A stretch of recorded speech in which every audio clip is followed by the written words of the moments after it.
Well, hello and welcome. Welcome to episode 8 of the Health Hub. Marching along. Hopefully we will get it right today. We've got the timer, we've got water, so we're ready to go. Alrighty, my name is Gary Borman. I am a qualified naturopath, nutritionist and herbalist. I've been in clinical practice for around about 14 years now, and the whole idea of the Health Hub is to share some of the knowledge I've learned over that time, and also go through what's in the news, what's new, what's relevant, what's BS, and what isn't. All in the name of making your health, your living, your lifestyle that much better, or the ones that you love around you.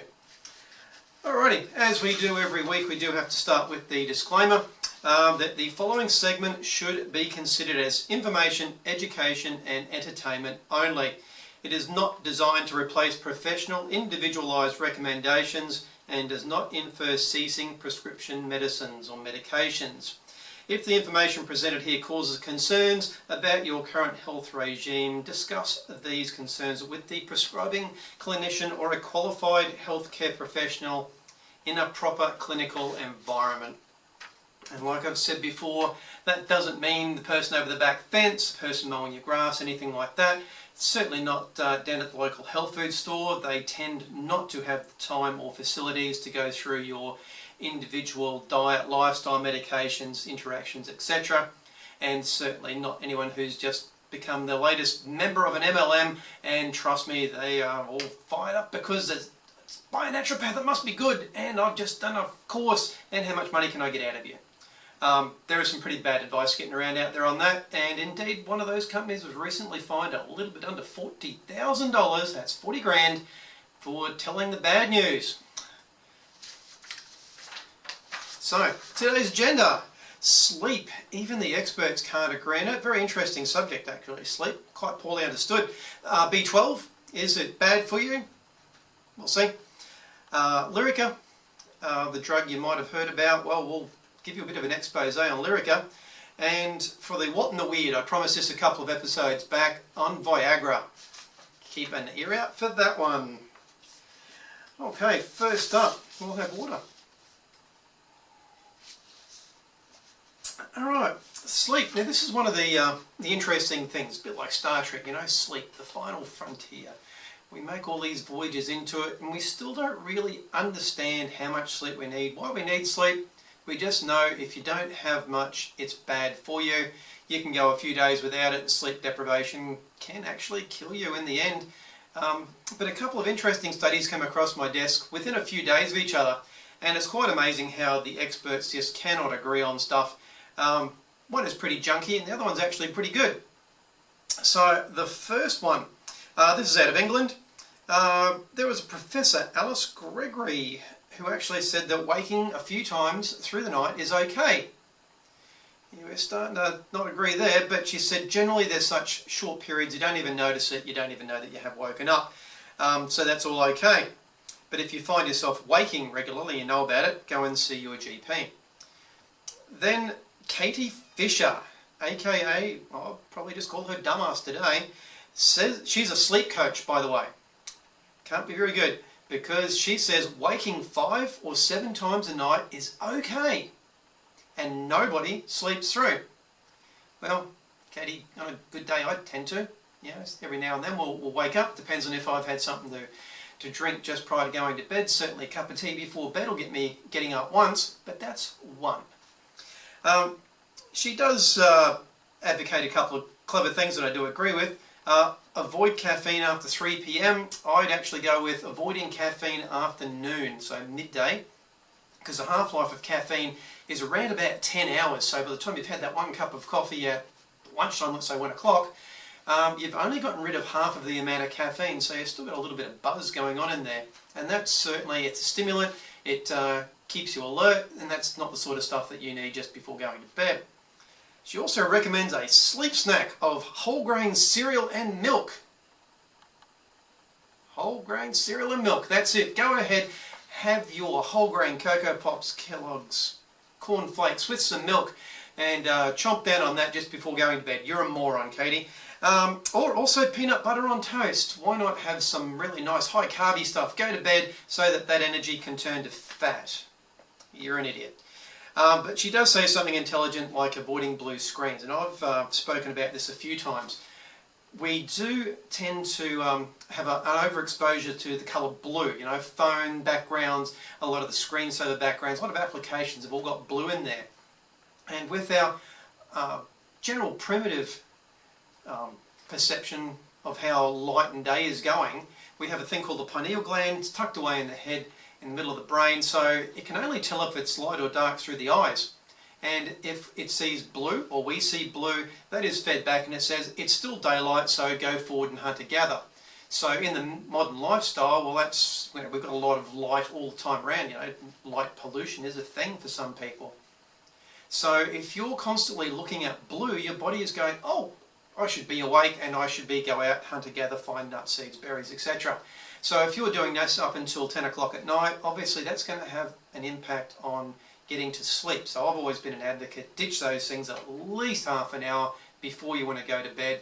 Turn down the lights in the room that you're in so that there's only light coming from another room, and start simulating like it was caveman style. So the sun is going down, it's getting darker, and there's only a little light form of light in the distance.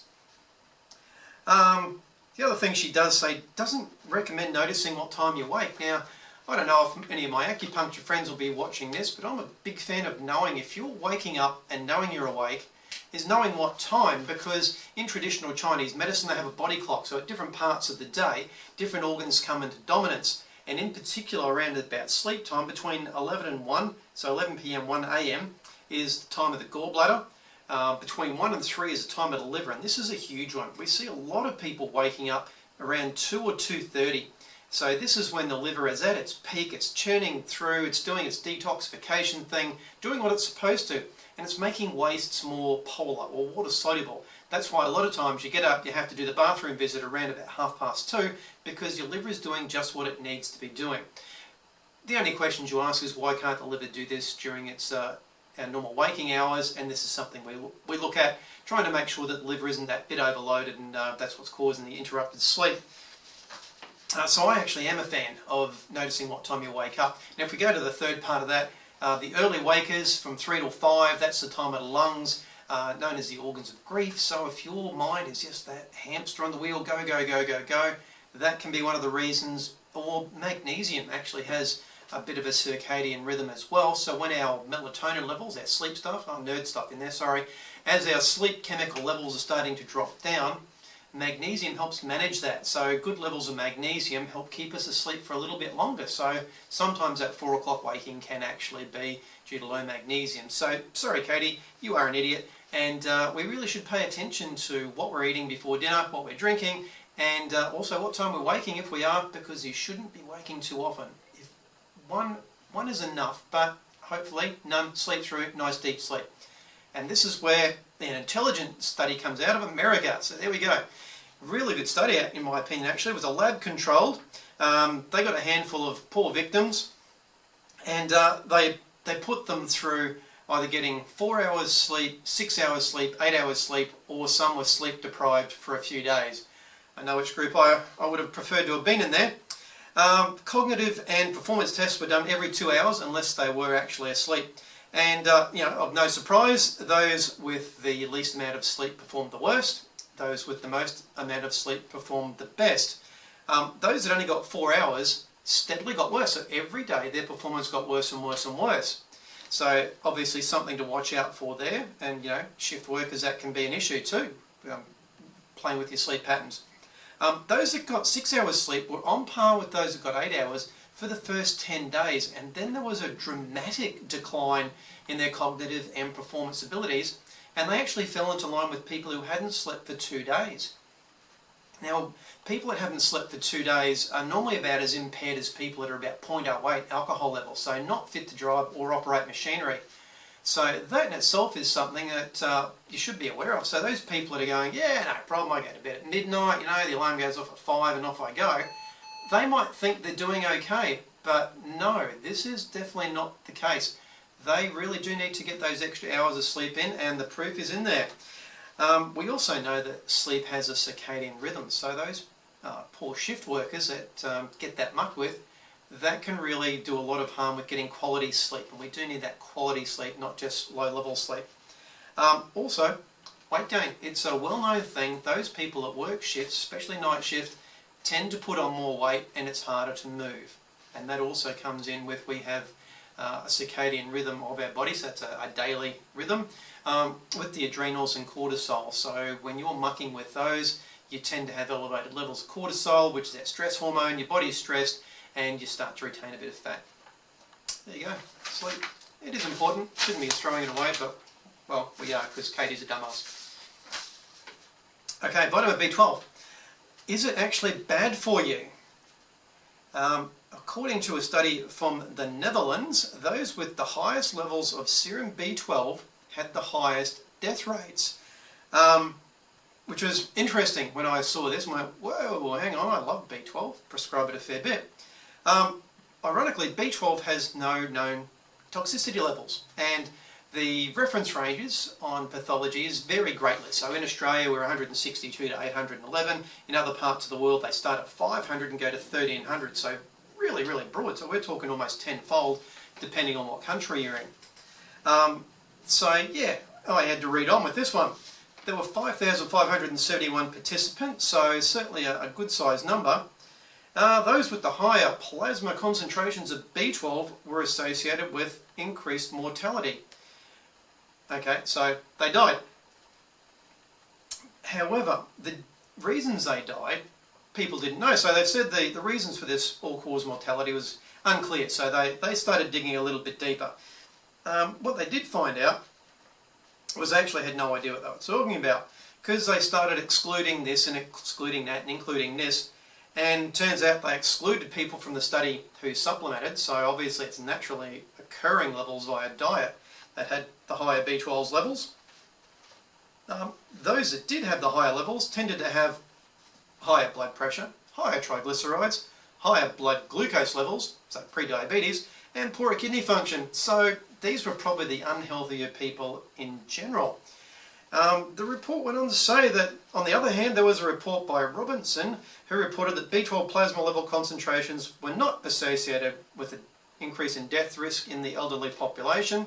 They found no association with an elevated risk of cardiovascular disease and found no increased link with cancers. So what these people died of, we actually have no idea. They might have fallen off cliffs, they might have walked in front of buses. They really didn't go into what this all-cause mortality thing was. So basically it's a pretty poor study with a very much a sensational sort of headline, because B12 is one of those vitamins, we need a lot of it.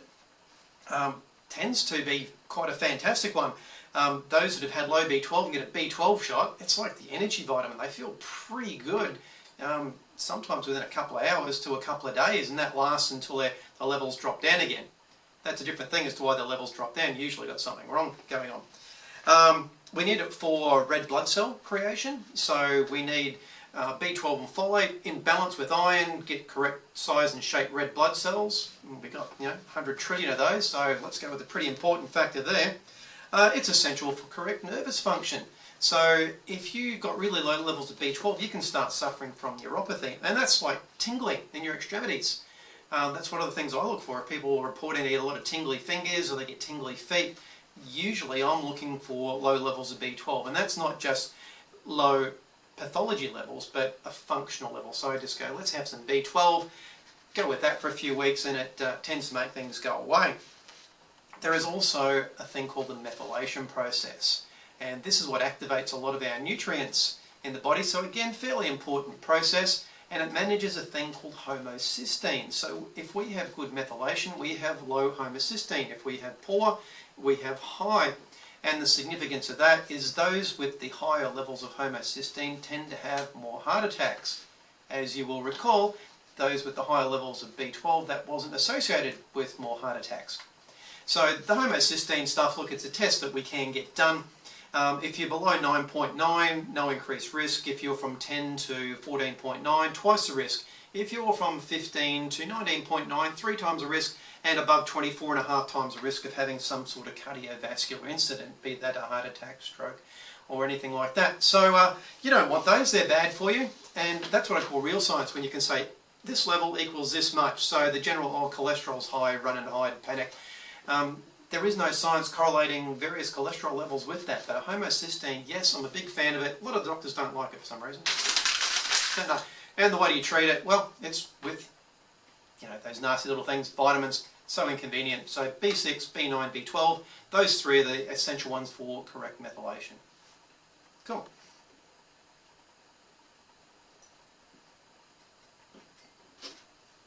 Ah, 15 minutes in, we're doing well. Yes, forgot to say this week, as always, the program is brought to you by MyActive. Now, MyActive is one of those new to the market products that deals with arthritis. Nothing else, it is specifically made for arthritis. And clinically, we have seen some sensational results. So if you know people or yourself, if you're suffering from arthritic joints, you're starting to get the swelling, jump onto it sooner rather than later, because arthritis doesn't come on overnight. You don't go to bed fine and wake up and go, oh my God, I've got arthritis. It comes on for years. So the sooner that you get on it, you can start reversing that process. So for a lot of people, it's 5 to 10 years before they start noticing any symptoms. Commonly in the small joints and the fingers, knees, hips, ankles, they're the other places we start getting it. And then the neck and spine. So first little niggle, jump onto MyActive. You can't go wrong. It is just the safest product you've ever come across. And that's a pretty good segue into probably one of the unsafest products you could ever come across. The chemical name is pregabalin. The clinical name, or the trade name, is Lyrica. Now, you might have come across this stuff. I did talk about this one on another blog probably 8 or 9 months back. The article was entitled What Pfizer Wants, Pfizer Gets, and was written in the Sydney Morning Herald. So actually, they put a bit of journalistic integrity into it and used some very interesting statistics that were quite alarming.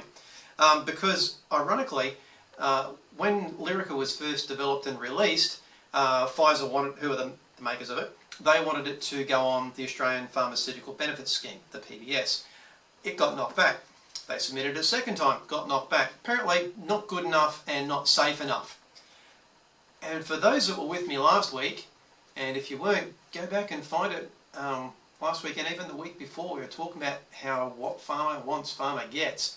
The pharmaceutical groups, they gave some donations to a few pain lobby groups. Those groups lobbied the government, and lo and behold, Lyrica was put on the PBS.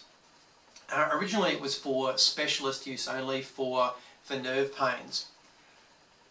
Fast forward a few years, and apparently there have been over 250 deaths from overdose and 6 suicides and counting. Last year, doctors in Australia issued 4.1 million scripts, costing taxpayers $113 million. So whatever little investment Pfizer made into that lobby group, well, damn, it's a good multiplier. It's paid off a few times over. Quote from Professor Rachel Bushbinder, who I believe was Sydney-based, is a leading back pain doctor, and is quoted as saying, "I spend my whole day trying to get people off it." So she has seen it come, and she's going, this drug was good for some things, but gee whiz, haven't we created a real problem? It is actually the 6th most prescribed drug overall, and the most prescribed drug for pain on the PBS. Well, how does it work? It's what's called a GABA analog, and that's got nothing to do with playing cricket in sunny Queensland. GABA is gamma-aminobutyric acid. Sorry, nerd content there again. And GABA is the brake pedal for our nervous system and brain. So it's what chills us out. It's really quite good. So we've got a couple of chemicals. One is glutamic acid. It's like the accelerator, the gas pedal, and GABA is the brake pedal. So these are always working in conjunction, so you're not always drugged out. Drugs like Valium, they like to bind into those GABA receptors, and it's like super gluing it in, and oh, hello, go and wake up. The typical Valium hangover, or what we call the benzo hangover. So yeah, it's a GABA analog, so it works in that area for slowing down nerve transmission and just general, makes you a little bit groggy and dopey. Yeah, some of those side effects, as listed, dizziness, confusion, insomnia, loss of consciousness, that can be a bad one if you're driving a car, mental impairment, tremor, abnormal gait, which means you can't walk straight, withdrawal symptoms, because yeah, it's a cracker for an addictive drug, congestive heart failure, that's probably not so good, paresthesia, means yeah, I can't feel that anymore, doc, what's going on, and psychiatric effects including euphoria. Great one down on the highway. Get out of my way, I can drive faster than this. Hallucinations, so watch out for those orange elephants. Pancreatitis is bad. Rhabdomyolysis, which is your muscles breaking down. And renal failure. Fortunately, the renal failure is known as a rare one. So, how this drug got on the PBS? Well, you've probably got to ask yourself. That's a pretty powerful lobby group. And the follow-up article that was in the news only a week or so ago was in regards to a couple of people. One was a Miss Pallot. She was 25 years old, based in Victoria. Went to a doctor complaining of restless legs. So the doctor who prescribed it, and these are her words, didn't do any tests. She just said, take this, it will help you sleep. So restless legs, you know, the kicky legs when you get into bed. It's magnesium, love, and in rare cases it's actually folate, so vitamin B9. It's not that hard to treat. So she followed what her doc said, and the doc actually said, if it gets worse, just have more. Self-medicate. Can't hurt yourself there.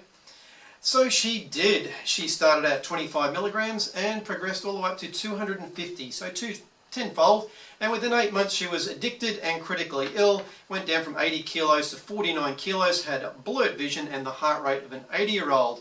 So yeah, probably not the ideal drug out there. If one of my herbs did that, man, it would be banned so fast. You know, they ban stuff for theoretical things going on, let alone doing this to people and killing 250 odd. However, the reason for this getting out of control is apparently the lack of specialists in rural areas. But Mrs. Pallot, or Miss Pallot, she was actually in Melbourne, so that's just no forgiveness. But one of those regional people, GP Dr. David Monash, called pregabalin as a fantastic drug, to quote, when it was used what it was designed for. It's the best drug we have on the market for neuropathic pain, because it does, it slows down that pain signalling stuff. Still don't see how that's so good for driving and operating heavy vehicles, anything where you need a bit of reaction time. He says it's fantastic for shingles, however it only has a very small margin of safety. Think Miss Pallot, tenfold increase. That's why she had things going bad. Think of that Ross Walker quote. It's like an F1 crash, it's just spectacular. He also said that pregabalin was in high demand in prisons. So there you go, put yourself on that level. The margin between safety and toxicity, which is life-threatening, is very small, and we have to stress that to the community. And that was underlined by a registered nurse, Nikki Semler. She was also Victorian, I believe, who was prescribed Lyrica for nerve pain for a compressed disc back in 2017. Within a week, I experienced very disturbing thoughts, i.e. suicidal. And she linked this directly to Lyrica. Her comment was, as a nurse, she'd seen a steady increase in the number of patients presenting with problems at hospital from Lyrica. When I first started my nursing career, we rarely used it. I never saw it, and it wasn't something we considered as an option for pain relief. There needs to be more education, as there is not enough information on that. Yeah, I'd go with that one. And I'll tell you what, I came across a friend recently who was suffering some pain, and someone she knew said, I've got a few Lyricas left over, I'm not using them, I'll give them to you. And fortunately, it came up in conversation, and when I told her a little bit, it was, oh my God, don't touch this shit. It is pretty nasty. Certainly not something you share around, like who should share medications? Very, very dangerous, very unsafe. Alright, we've got a couple minutes to go, and here is the promised what in the weird. It is all about sildenafil citrate. Goes under the trade names of Viagra, Cialis, or Levitra. Your tomato. The article was actually entitled A Case of Men Seeing Blue. So yes, Daddy's Little Helper, as it's been called, or the Little Blue Pill, was actually causing people to see blue stuff. It's very interesting in how that works, because apparently it can cause abnormalities in vision, blurred vision, light sensitivity, and colour vision disturbances, which include intensely blue-coloured vision with red-green colour blindness. Wow, that's interesting. Well, I suppose what is interesting is the background to this and why this drug is so readily available. Apparently 1 in 2 men over 50 have issues down there. But gee whiz, I don't know where they're hiding, because you just ask anyone to go, not me mate, I'm all good, everything's working. So I don't know who this 1 and 2 are, but not very many people that come to see me. It has been well known for the serious side effects such as heart attacks, they're pretty common, headaches, flushing, diarrhea, dizziness. Oh, diarrhea when you're looking for good times, that's not going to be so good. Abnormal vision, other ocular effects, and a sudden decrease in hearing, loss and tinnitus, and the occasional seizure. And they're the well-known things, and yeah, the hearing loss thing is actually reasonably well documented as well. The longer you use it, usually your hearing starts to go off. The vision one, not quite so common, and was actually only for people that tended to take higher doses. One study from 2005, the US Food and Drug Administration, they had 43 reports of sudden vision loss attributed to patients taking sildenafil drugs. But the Turkey one was interesting because, don't know how these guys got it, but they were all people who'd never been prescribed the drug. So they just self-medicated, and well, they had no idea what they were doing. So they popped these pills, they overdosed, and yeah, their vision went, they were just seeing blue stuff for a little while. Apparently it did resolve itself, but obviously if you kept taking this stuff, it's going to do a lot more damage, and like I say, vision loss and potentially going blind. There was one case that they talk about, 31-year-old who took an excessive dose, didn't say how much, and he suffered significant long-term vision damage. So as I say, when you say if you don't stop that, you will go blind. There you go. That's the news for the week. Hopefully you've picked up something relevant and important out of that. B12, it is your friend. It isn't anywhere near as nasty, because we're all going to die at some stage. Lyrica, it ain't your friend. That's the one that is going to hurt you. And don't share prescription medications. That goes for stuff that people like me prescribe as well. We've had a consultation. We've decided what would be beneficial to you as an individual based on your diet, lifestyle, and any medications. So sharing it around is where things go wrong. Luckily, we tend not to have too many things go wrong, but you don't share your prescription meds. So on that note, until next week, be kind to a stranger, because you just never can tell when that stranger might be you. Have a great week.